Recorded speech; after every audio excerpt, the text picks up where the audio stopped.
estado conversando con hermanos acá con respecto al tema de la comunión y la cena del Señor. Entonces, yo estaba en duda si seguir con algún tema que hemos estado tratando con ustedes antes o aprovechar esta ocasión para compartir o refrescar y volver a meditar. Nos hace bien cada cierto tiempo respecto de este tema de la cena del Señor. Y ese en realidad es mi tema en esta tarde.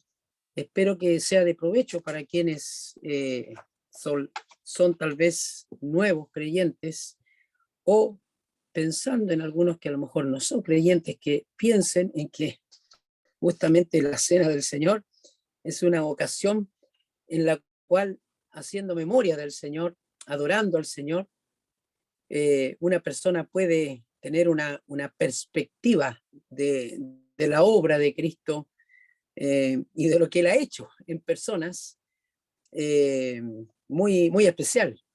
Yo he sabido de personas que se han convertido asistiendo a la reunión de la Cena del Señor. Entonces yo quisiera compartir algunos pensamientos, no tanto tal vez con la institución, aunque nosotros vemos en los evangelios el propósito del Señor de que los suyos hicieran memoria. Algo podemos ver en la práctica, ¿no es cierto? Vamos a ver algo de la práctica, de los hechos, pero más que nada algunos aspectos prácticos que creo que vale la pena tener en cuenta, ¿no? Especialmente cuando en las epístolas del Nuevo Testamento nosotros tenemos instrucciones y también algunas correcciones, ¿no?, que nos hacen bien meditar en por qué, con qué facilidad nosotros nos podemos desviar, podríamos decir, del propósito original de adorar al Señor y de hacer memoria de nuestro Señor Jesús. Entonces, ese va a ser mi meditación con ustedes esta tarde. Y aquellos que somos más, tenemos más tiempo, yo creo que nos hace bien también refrescar algunos conceptos que a veces por la práctica o por la rutina tal vez pueden perderse del tema de la cena del Señor. Entonces voy a comenzar en 1 Corintios capítulo 11 con la meditación de esta tarde. Es un pasaje tal vez muy conocido por muchos de ustedes, donde tenemos al apóstol Pablo en el capítulo 11, enseñando y dando instrucciones a los corintios. Y vamos a leer primero y luego vamos a avanzar de a poco en el tema. No sé hasta cuándo podré llegar, porque tengo varios puntos que he pensado, pero veremos hasta dónde alcanzamos. Dice en el versículo 23 de 1 Corintios 11, porque yo recibí del Señor lo que también os he enseñado, que el Señor Jesús, la noche que fue entregado, tomó pan, y habiendo dado gracias, lo partió y dijo: tomad, comed, esto es mi cuerpo que por vosotros es partido, haced esto en memoria de mí. Asimismo tomó también la copa después de haber cenado, diciendo: esta copa es el nuevo pacto en mi sangre. Haced esto todas las veces que la bebiereis en memoria de mí. Así pues, todas las veces que comiereis este pan y bebiereis esta copa, la muerte del Señor anunciáis hasta que Él venga. Vamos a llegar hasta ahí nomás con nuestra lectura inicial. Luego vamos a hacer mención de algunos otros pasajes. Pero esta enseñanza o esta práctica de la cena del Señor se conoce aquí en las epístolas como cena del Señor. En el libro de los Hechos se conoce con el nombre de partimiento del pan, ¿no es cierto? Y en realidad, en esta oportunidad, yo quiero que pensemos en varias cosas. Primero, estoy pensando en la palabra memoria o recordación, podríamos decir, en la participación, en el discernimiento, en el testimonio, en la anticipación, en lo que podríamos decir la adoración y la alabanza. Tengo también anotado la palabra privilegio.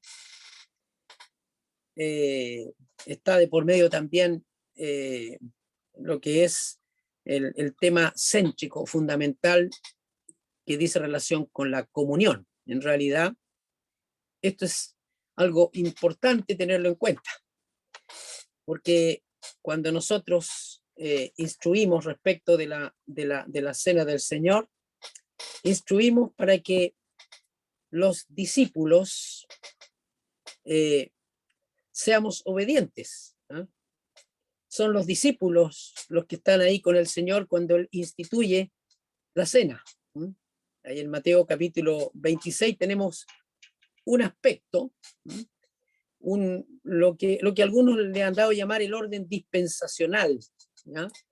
Pero en Marcos tenemos ahí más claramente el orden cronológico en el sentido de los símbolos, como están en forma mencionada, en forma cronológica, como así también aquí en 1 Corintios, donde el apóstol Pablo expresa lo que hemos leído.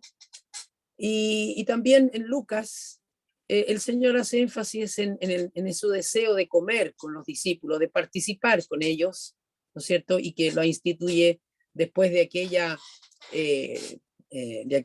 fiesta de la Pascua, y entonces Él vemos cómo participa de la última Pascua con sus discípulos, y entonces instituye lo que es la cena. La gente le llama la última cena. Bueno, es la cena pascual, ¿no es cierto? Pero Él instituye la cena, lo que se llama después, más adelante, la cena del Señor o el partimiento del pan. Pero ya el Señor Jesús, yendo a la cruz del Calvario, sabemos que, por lo que dice la palabra y el apóstol Pablo ahí en Corintios, bueno, Cristo, nuestra Pascua, ya fue sacrificada por nosotros. Entonces termina lo que podríamos decir la dispensación, ¿no es cierto?, antigua, y ahora viene con la muerte del Señor Jesús y la resurrección, este nuevo comienzo. Y luego, ahí en la epístola a los Corintios, el apóstol corrige prácticas de la iglesia que siempre es bueno tenerlas en cuenta, porque así como había irregularidades, había cosas inadecuadas, ¿no? Él igual habla a la iglesia. Esto nos ayuda a pensar que Dios reconoce a aquellos que procuran hacer las cosas en su temor, en su presencia, y se han reunido en su nombre, pero obviamente la poca reverencia, el poco discernimiento, ¿no? Podríamos decir la poca preparación, el poco ejercicio espiritual, es algo que el apóstol tiene que necesariamente hablarles a los corintios, y ninguno de nosotros puede quedar excluido de una necesaria y continua exhortación para cuidar lo que tenemos, ¿no? La práctica que nosotros tenemos precisamente como una expresión de amor al Señor, de obediencia a lo que Él instituyó, pero por sobre todo porque somos atraídos por el Señor, y eso es lo natural de un creyente, atraído para adorar, para reconocer, para reverenciar su nombre. Entonces, nosotros vamos estudiando las Escrituras y vamos procurando hacer las cosas de la mejor manera posible. Y en esto hay que tener mucho cuidado porque es muy fácil caer en extremo, ¿no es cierto? El extremo podríamos decir que es algo tan solemne, tan delicado, ¿no es cierto?, que prácticamente nos sentimos limitados y nos sentimos como insuficientes, incapaces de poder participar, lo cual sería un extremo, ¿no es cierto? El otro extremo sería participar de una manera muy ligera, demasiado sin meditar la profundidad que esto significa. Porque realmente es importante, y esto es lo que creo que es muy interesante analizarlo, que la cena del Señor es la expresión visible, la expresión práctica de la comunión de los creyentes, ¿cierto? Aquella persona que viene a Cristo, que se convierte a Cristo, recibe la palabra, y luego que recibe la palabra, según lo que nosotros encontramos en las Escrituras, esa persona, va a ser bautizada, como dice en Hechos capítulo 2. Los que recibieron la palabra fueron bautizados, fueron sumergidos. Y de acuerdo al programa divino, se espera que esa persona, al igual que como sucede ahí en el libro de los Hechos de los Apóstoles, esas personas sean añadidos a la comunión, ¿no es cierto? Sean añadidos a la comunión de la iglesia. El apóstol Pablo, cuando habla de la comunión en relación con la cena con la práctica de una iglesia local, ahí en 1 Corintios 10, habla de la comunión del creyente con el Señor, pero la comunión con la iglesia local. Ahí en 1 Corintios 10, yo no veo la cena, sino que veo la comunión, ¿no es cierto? La comunión que se expresa a través de los símbolos. En 1 Corintios 11, ahí están los símbolos y ahí está la cena, pero cuando el apóstol Pablo les dice ahí en el capítulo 10, versículo 15, a los corintios, como a sensatos, como a prudentes, como a sabios, como a juiciosos, os hablo. Juzgad vosotros lo que digo, o sea, disciernan lo que yo le estoy diciendo. Y entonces ahí dice, la copa de bendición que bendecimos, ¿no es la comunión de la sangre de Cristo? Y después dice, el pan que partimos, ¿no es la comunión del cuerpo de Cristo? Entonces, ¿qué hacemos nosotros? Nosotros bendecimos la copa. Digo esto porque hay hermanos que piden la bendición por la copa. No, nosotros bendecimos la copa. ¿Qué significa eso? ¿Qué significa bendecir?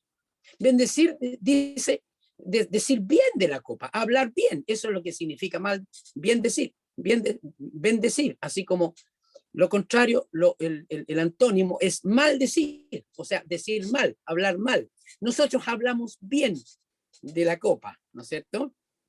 ¿Y qué dice? Y dice el pan que partimos. ¿Ya? ¿Por qué hago énfasis en esto? Porque también a veces hay hermanos que le piden a Dios, bendice este pan que vamos a comer. No, nosotros, no, aquí habla de la copa que bendecimos y el pan que partimos. O sea, aquí no está diciéndonos una fórmula o una manera de hablar o de decir en la cena del Señor, sino sencillamente está diciendo, estos símbolos expresan que formamos parte de un cuerpo, ¿no es cierto? Siendo uno solo el pan, nosotros con ser muchos somos un cuerpo, pues todos participamos de aquel mismo pan, ¿no es cierto? Y entonces, después dice más adelante, no podéis beber la copa del Señor y la copa de los demonios, porque está haciendo el contraste entre la comunión con el Señor y la comunión con aquello que es opuesto al Señor, que en el fondo es los demonios y en el fondo que es la idolatría, ¿no es cierto? ¿Qué es la idolatría? Es lo que reemplaza a Dios, ¿no es cierto? Es lo que reemplaza a Dios. Vivimos en un mundo idólatra. Nuestras sociedades, no solamente las chilenas, sino nuestras sociedades a través del mundo, cada día más están involucrándose en la idolatría, ¿no es cierto? Así que hay diferentes formas de idolatría. No tan solo las imágenes de las esculturas o las imágenes visuales, sino la idolatría está tomando muchas formas, ¿no es cierto? Todos estos ismos, ¿no es cierto? Que vemos en el día de hoy, ¿no es cierto? El ecologismo, el animalismo, ¿cómo se llama? Bueno, todos los ismos. Ustedes podemos citar unos, no sé yo, 10 o 15 ismos que en este momento están tomando fuerza en la práctica, en la cultura, en los pensamientos de los hombres, ¿no es cierto? Todo lo que reemplaza a Dios, ¿no es cierto? ¿Mm? Incluso hasta el antropocentrismo que algunos practican está siendo, es decir, el centrarse en el hombre está siendo despreciado, ¿no es cierto?, por algunos otros que para quienes el hombre no es lo más importante. Nosotros sabemos que el uno que merece adoración es Dios, ¿no es cierto? Pero así se está manifestando. Entonces, el apóstol está diciendo, mire, así como allá en Corinto había mucha idolatría, diferentes formas idolátricas, ¿no? No tan solo idolatría religiosa, ¿no?, sino que reemplaza el lugar de Dios de cualquier manera, así también en nuestra sociedad.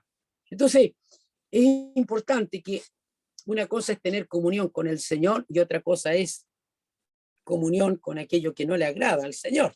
Y entonces dice, no quiero que vosotros os hagáis partícipes de los demonios. No podéis beber la copa del Señor y la copa de los demonios. No podéis participar de la mesa del Señor y de la mesa de los demonios.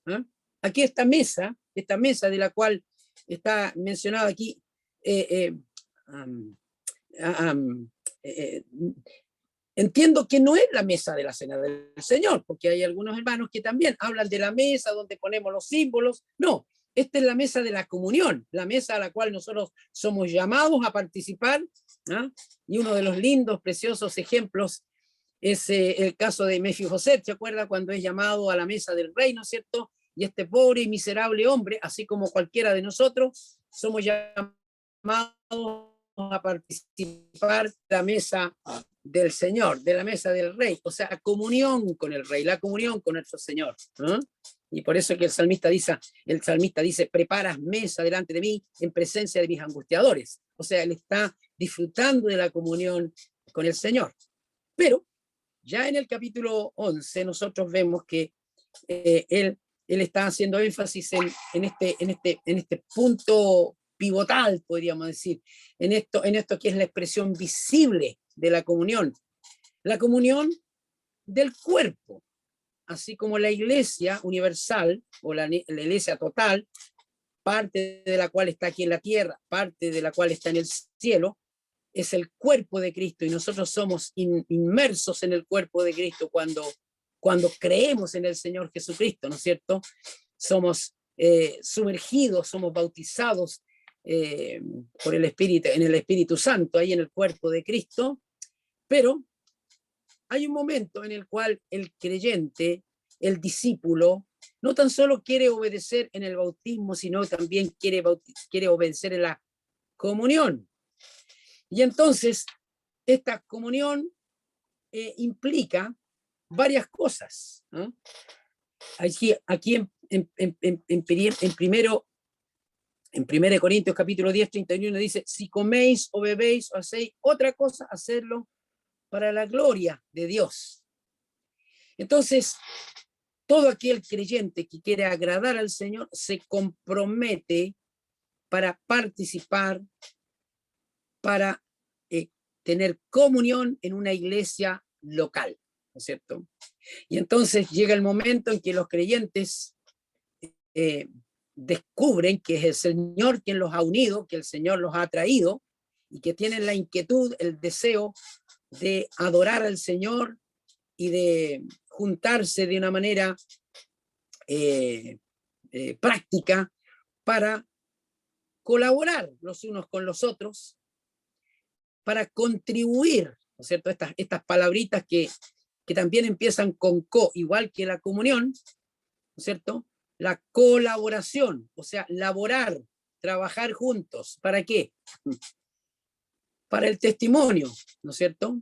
Voy a decir después, si me queda tiempo, voy a hablar un poco más del testimonio, ¿no? Para la contribución. Cuando yo contribuyo, cuando yo pongo ahí en la bolsa, o comparto con un hermano en Cristo, comparto de lo que el Señor me ha dado, yo estoy contribuyendo, yo soy un contribuyente, ¿no es cierto? Al igual que nosotros, cuando nosotros pagamos los impuestos en nuestro país, ¿no es cierto? ¿Ah? El país este, eh, invierte o gasta o ahorra, ¿no es cierto? De acuerdo a lo que nosotros vamos contribuyendo. Lo mismo sucede también cuando nosotros damos o ofrendamos, ¿no es cierto?, allí en la cena del Señor, o compartimos con algunos otros hermanos, con algún hermano, y entonces uno contribuye, uno colabora, trabaja en conjunto, y esto entonces expresa lo que es otra palabrita que también es importante tener en cuenta, la palabra el compromiso, ¿no es cierto? O sea, cuando uno está en comunión en una iglesia local, uno personalmente se compromete, ¿no es cierto? Y desde el momento que uno está comprometido, ¿no es cierto? Primero con el Señor y luego con sus hermanos, uno siente una obligación, ¿sí? Una obligación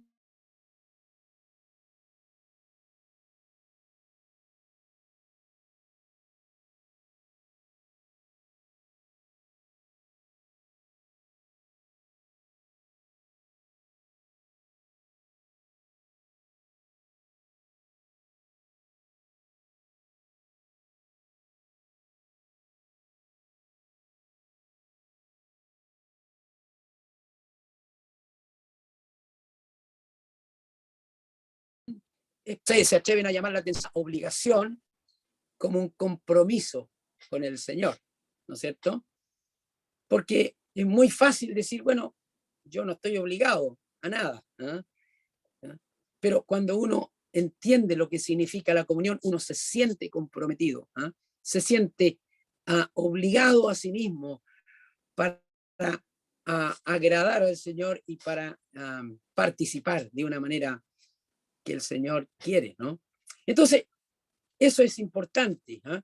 Es lo que nosotros tratamos de hacerles ver a los hermanos una vez que, o sea, que una vez que sean bautizados, los hermanos quieran estar en la comunión, a tener las cosas en común con otros creyentes, porque ese es el modelo eh, que tenemos en las escrituras, ¿no? Eh, ahora, eh, eh, esto significa una participación también. El segundo punto es la participación. ¿Eh? Ahí en el versículo 16 de 1 Corintios 10 habla de la participación en la comunión, la copa de bendición que bendecimos. No es la comunión de la sangre de Cristo, el pan que partimos, no es la comunión del cuerpo de Cristo. Entonces, nosotros, a nosotros nos va a interesar, ¿eh?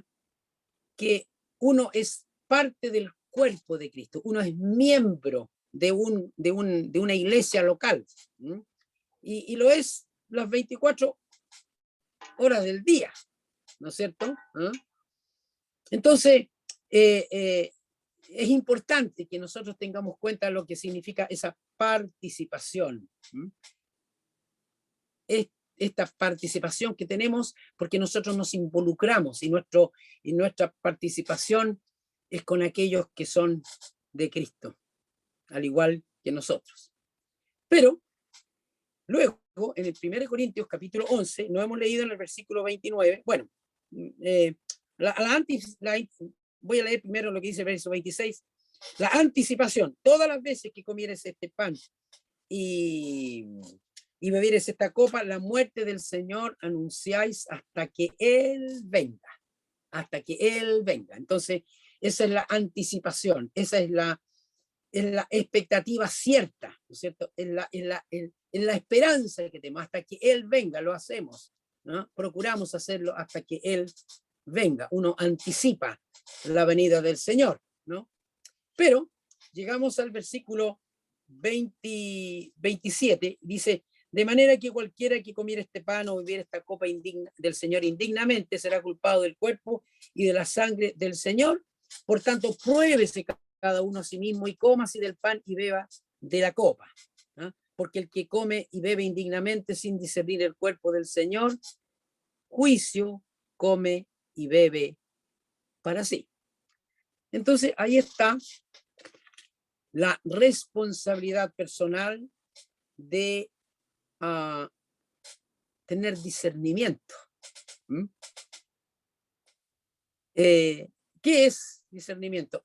Saber lo que uno hace. ¿Mm? Y hacerlo de manera inteligente, de una manera adecuada.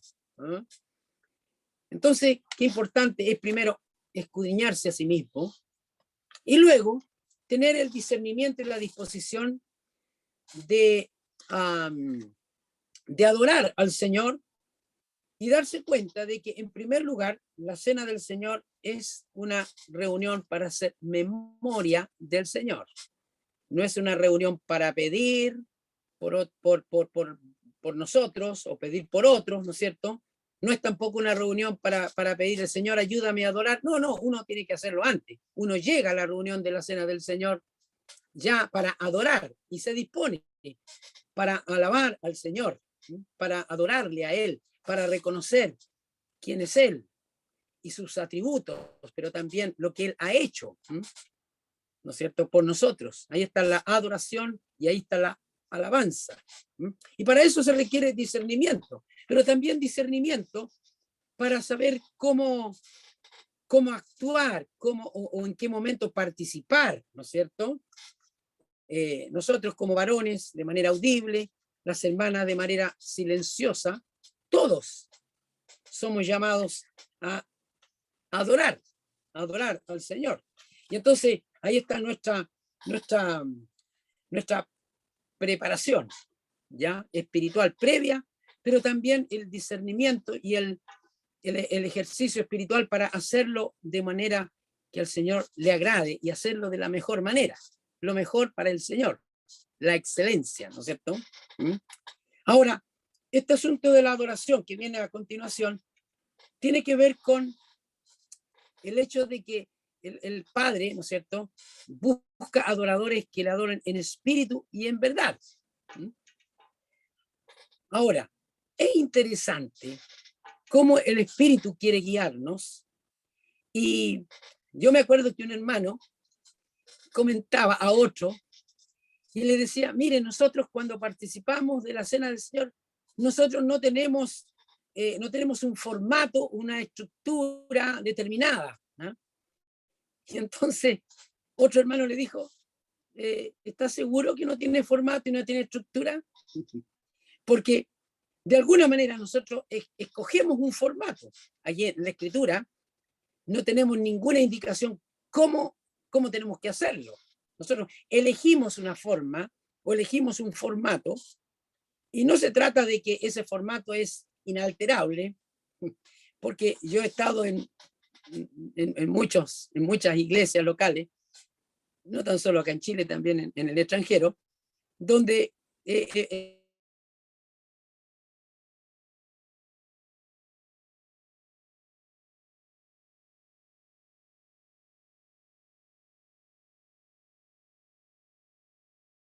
nosotros empieza con una oración y los hermanos han elegido un cierto formato al cual se someten, digamos, pero en la Escritura la cena del Señor es algo muy sencillo, muy el partimiento del pan y de la copa, y si bien a través del tiempo los hermanos hemos tenido un formato, una estructura, ¿no es cierto? Hay principios que nos guían para saber, como por ejemplo lo que dice en 1 Corintios 14, cuando dice, toda la iglesia se reúne en un solo lugar, ¿no es cierto? ¿Ah? Y nos ponemos de acuerdo para juntarnos, ¿se fijan? Lo que estaba aconteciendo ahí en el capítulo 11 de Corintios, lo que estaba sucediendo en Corinto es que se reunían y dice, esto no es comer la cena del Señor, porque al comer uno se adelanta a tomar su propia cena, uno tiene hambre, otro se embriaga, en el versículo 21, el capítulo 11. O sea, Pablo está corrigiendo ciertas anomalías, ciertas conductas que no corresponden, entonces uno se pone de acuerdo en una cierta hora para comenzar, se pone de acuerdo tal vez en una hora para terminar, en un cierto horario, ¿eh? Que la Escritura ni siquiera lo es. Bueno, son los percances de este tiempo tecnológico. Entonces decíamos que si bien nosotros tenemos principios bíblicos como hemos considerado, nos ponemos de acuerdo, sabemos que hay una participación abierta, una participación múltiple, también una participación espontánea, ¿no es cierto? Que es bueno cuando nosotros estamos ejercitados para participar de una manera en que el Señor nos estimula a hacerlo, ¿no? Y nos sentimos libres para participar. ¿No? Es hermoso aquello, ¿no? En 1 Corintios 14 también dice en el versículo 40, pero hágase todo decentemente y con orden, ¿no es cierto? Bueno, son principios en donde nosotros podemos decir, la forma puede cambiar de un lugar a otro, ¿eh? Tampoco no se trata de andar cambiando, ¿eh? Porque en realidad, si andamos cambiando a cada rato, bueno, podría distraernos en la adoración. ¿Eh? Nos ponemos de acuerdo, ¿no es cierto?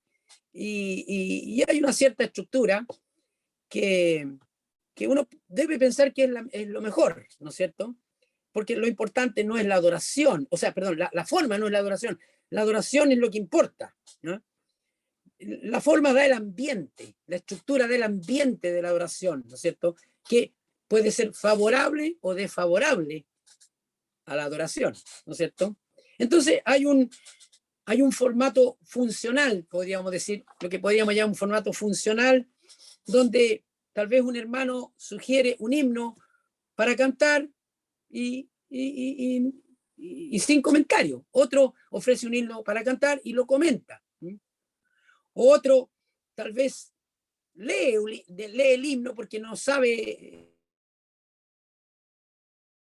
entonar lo que pueda guiar y tal vez lo lee y inspira a los creyentes en su culto, en su adoración, ¿no es cierto? O la oración, ¿no es cierto? La adoración, la alabanza, ¿ah?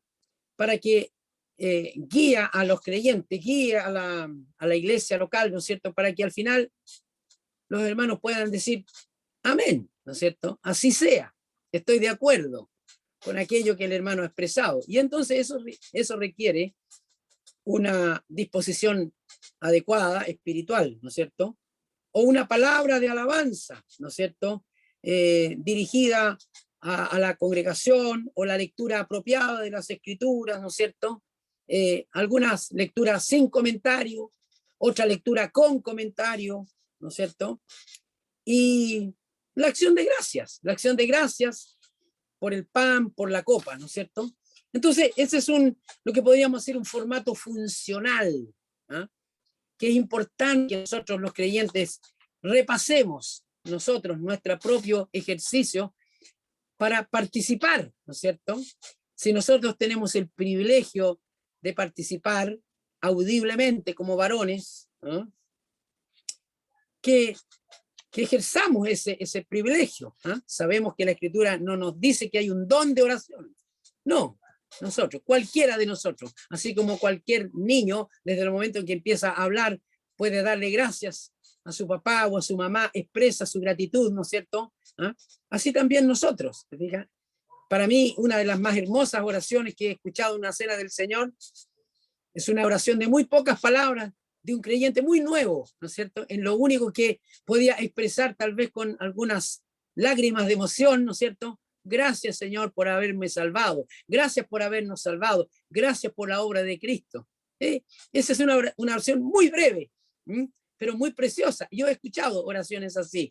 Y qué lindo, qué hermoso, cuando uno ve que el corazón desbordante de gratitud adora al Señor. Así que ojalá que nosotros nos sintamos estimulados en tener confianza entre nosotros y con el Señor para adorar de una manera adecuada, ¿no es cierto? Espontánea, libre, sencilla, ¿no? Cuidadosa también, ¿no es cierto? Cuidadosa, porque estamos hablando con nuestro Dios, ¿no es cierto? Estamos hablando con nuestro Creador y nuestro Redentor. Eh, y eso no tiene nada que ver con el hecho de hablar a Dios, tu padre o usted padre, ¿me entiende? el Señor, me acuerdo cuando, no sé si los he comentado a ustedes, cuando nos tocó el momento con mi esposa pensar cómo nos iban a tratar a nosotros, nuestras hijas, si usted o tú, ¿no es cierto? Porque nuestra práctica antigua era tratar a nuestro padre de usted. Yo jamás le dije a mi papá, tú, papá, ¿no? Pero me acuerdo que estuvimos leyendo ahí la escritura y vimos el Padre Nuestro que estás en los cielos, santificado sea tu nombre, ¿no? Entonces, el hablar a Dios de tú, para mí no es una falta de respeto, ¿no? Es una forma de dirigirse a Él con confianza. Ahora, si el hermano, por su educación, no sé, o trata a Dios de usted, bueno, no vamos a cuestionar, ¿no? Pero yo les cuento esto porque nosotros tuvimos que tomar esa decisión y hasta el día de hoy, bueno, nuestras hijas son adultas ahora y nos tratan de tú, papá, bueno, ya nos tratan a su mamá, pero a mí me dicen tú, papi, o tu papá, no me dicen usted, no me han tratado nunca así, pero era una cuestión de acuerdo entre nosotros y sabía que no había ninguna falta de respeto en absoluto. Pero bueno, digo esto por lo funcional, por la funcionalidad, por la práctica, ¿no es cierto? ¿Ah? Y otra cosa práctica también es un formato cuando uno dice, bueno, el horario de principio, de término, ¿no es cierto? O las costumbres o las prácticas de apertura, ¿no es cierto? En fin, la cantidad de himnos que... No, ahí debe haber libertad, ¿no es cierto? ¿Ah? Yo me acuerdo que hoy día, por ejemplo, en la Cena del Señor, creo que cantamos, no sé si 6 o 7 himnos. ¿Ah? Y yo creo que puede haber sido porque había menos varones que en otras oportunidades, porque a veces alcanzamos a cantar 4 o 5, porque hay más hermanos que oran, hay más participantes. ¿Ah? Ahora, uno en ese sentido da gracias al Señor porque cuando uno se da cuenta que uno sale fortalecido, animado, estimulado por el Señor para, para avanzar, para seguir con la semana, ¿no es cierto? Con esta semana. El resto de la semana para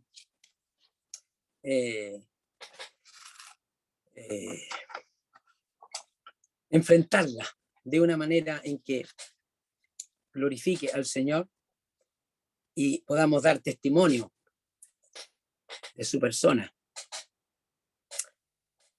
El discernimiento.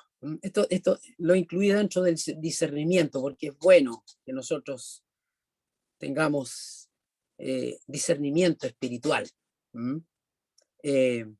Como dije, los que hemos tenido la ocasión de estar en muchos lugares, en muchos países también, sabemos que hay muchas maneras de adorar al Señor, ¿no es cierto? Y si nosotros escogemos una forma, no quiere decir que están mal los que están haciéndolo de otra forma, ¿no es cierto? Que si comienzan con un himno, que comienzan con una oración, que comienzan con una lectura de la escritura. No. El Señor espera guiarnos espiritualmente, ¿no es cierto? En espíritu y en verdad, y que tengamos discernimiento espiritual para adorarle, ¿ah? De manera sincera y de manera espontánea también. Ojalá que nosotros no seamos pasivos, ojalá que no seamos tampoco como, me acuerdo que un hermano hace años atrás hablaba de los sacerdotes mudos, sacerdotes mudos.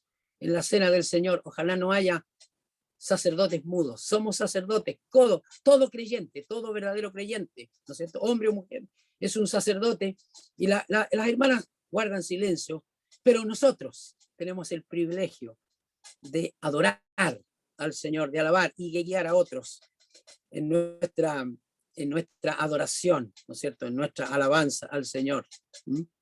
Así que ojalá nos animemos para no irnos a ningún extremo, ¿no es cierto? Que tengo que ser una persona, no sé, con una capacidad de oratoria o aprendida, que no seamos personas así que utilicemos un lenguaje muy pulido, pero tampoco nos vayamos al otro extremo. Procuremos siempre hacer lo mejor y que el Señor nos guíe para nuestra adoración, tal vez en algún tema que nos vaya guiando a través de toda la reunión, especialmente en el amor del Señor, en Él como Redentor, no sé, el Señor, el cual Cordero, o la gloria, o no sé, la contemplación, la santidad, el pontífice o sacerdote, o la persona del Señor Jesús. Cada uno con su discernimiento espiritual aporta. ¿Para qué?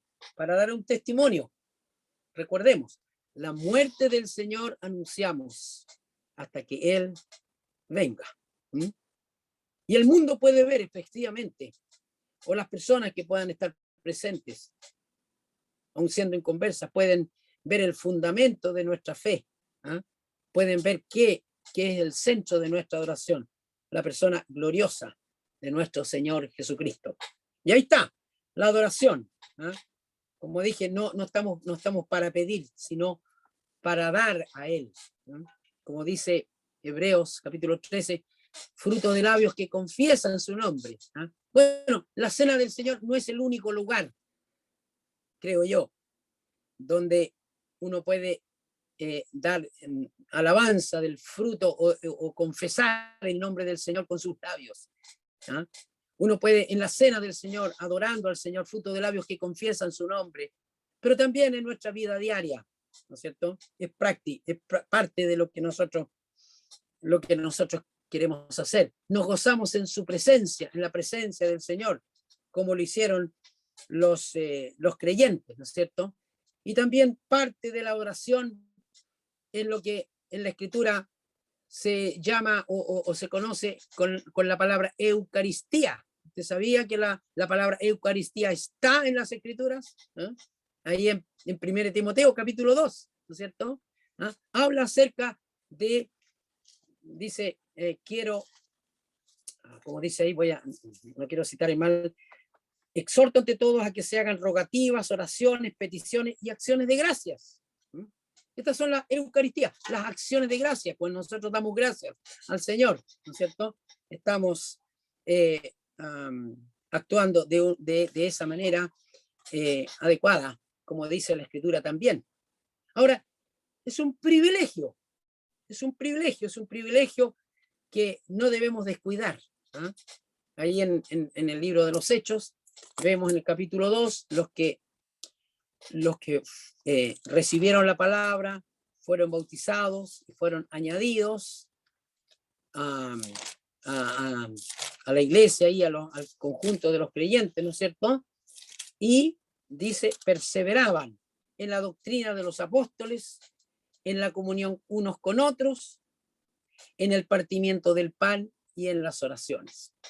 Esto es lo que podríamos decir, los variados aspectos, y seguramente ustedes en algún momento lo han estudiado, de lo que significa la expresión de una iglesia local, ¿no es cierto? Las prácticas. ¿Eh? Y es un privilegio ser de aquellos que son añadidos y que también perseveran, ¿eh? Perseveran en la enseñanza, en la doctrina apostólica. Aquí está la revelación apostólica para nuestro conocimiento y nuestra práctica. En la comunión unos con otros, no tan solo en la comunión con el Señor, sino en comunión unos con otros, en tener las cosas en común, ¿no es cierto?